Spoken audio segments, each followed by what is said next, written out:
I was never going to let the interest win. I graduated with a master's in nursing and $110,000 in debt. I understood the math early. I saw what happened to people who paid the minimum, so I decided to outrun it. I took every overtime shift available. I worked double shifts on holidays. While my peers were buying houses or getting married, I was living in a room I rented from a former classmate. I didn't own a television. I didn't go to dinners. My entire identity became the target amount.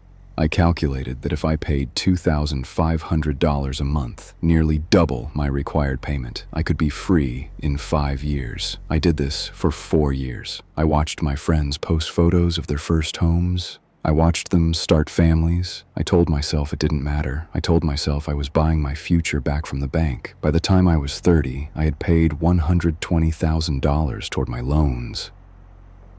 I logged in to see my final balance, expecting a 4-digit number. The balance was $42,000. The math didn't make sense. I had paid more than the principal. I had sacrificed my late 20s. I had worked myself into a state of chronic exhaustion. But when I looked at the ledger, I saw how the daily interest accrual worked on a 6-figure balance. Even at $2,500 a month, a massive portion of my aggressive payments was still being swallowed by the interest generated every 24 hours.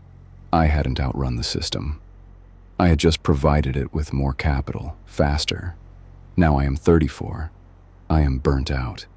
I have a back injury from moving patients for 4 years of overtime. My body feels 50. I finally stopped the overtime last year. I couldn't do it anymore. I dropped back to a standard payment, and the moment I slowed down, the balance began to creep back up. Within 6 months, that $42,000 became $45,000.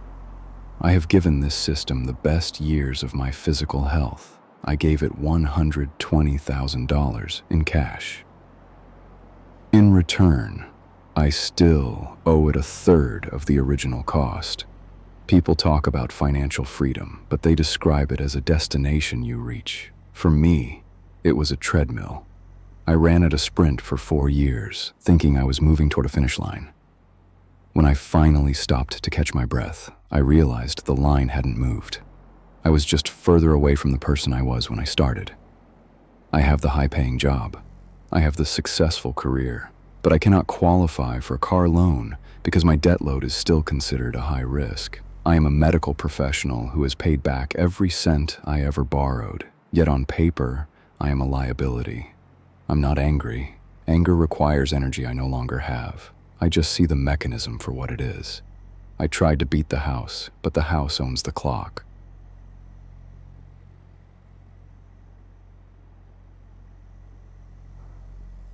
In 2014, I lost my job at a nonprofit 3 weeks after my daughter was born. My husband was working retail. We had $40,000 in student debt between us, but with a newborn and no income, $40,000 felt like $1 billion.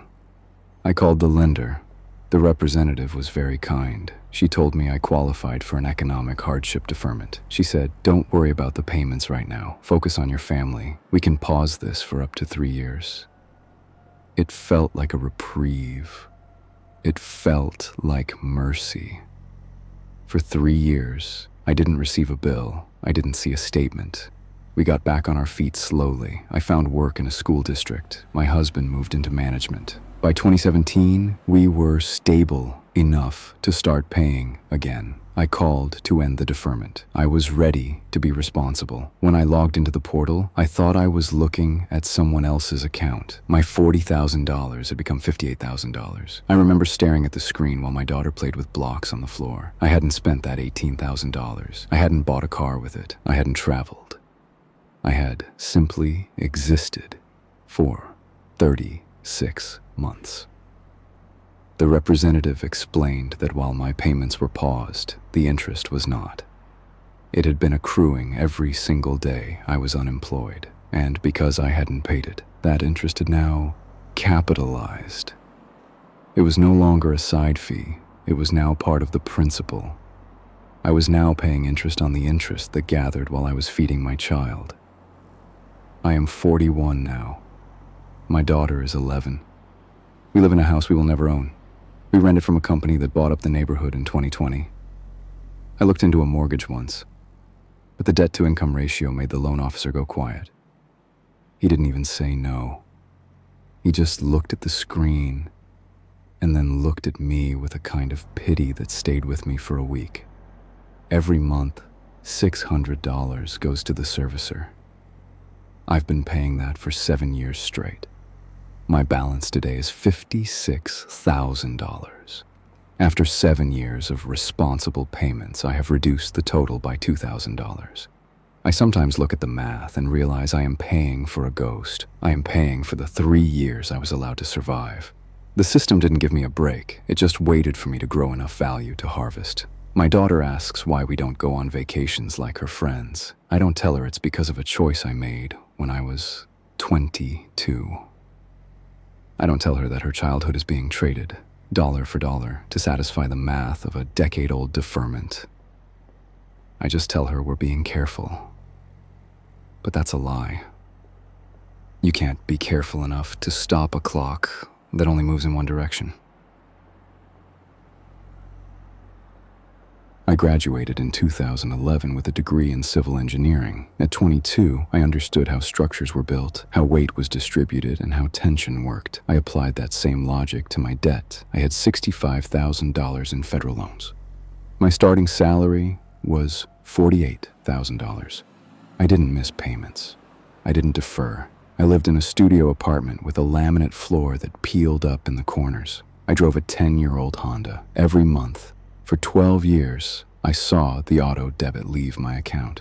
It was $450 a month. To me, that was just the cost of existing, like oxygen or rent. I assumed the math was working in the background. I assumed that if I followed the schedule provided by the servicer, the mountain would eventually be leveled. That is how engineering works. If you remove enough material over a set period of time, the site is cleared. 5 years in, I checked my balance for the first time since graduation. I expected to see something in the 50s. It was $68,000. I called the servicer. I stayed on hold for 40 minutes. When a woman finally answered, I explained there must be a clerical error. I told her I'd paid over $25,000 in 5 years. She told me I was on an income-driven repayment plan. She said my monthly payments weren't covering the accumulating interest.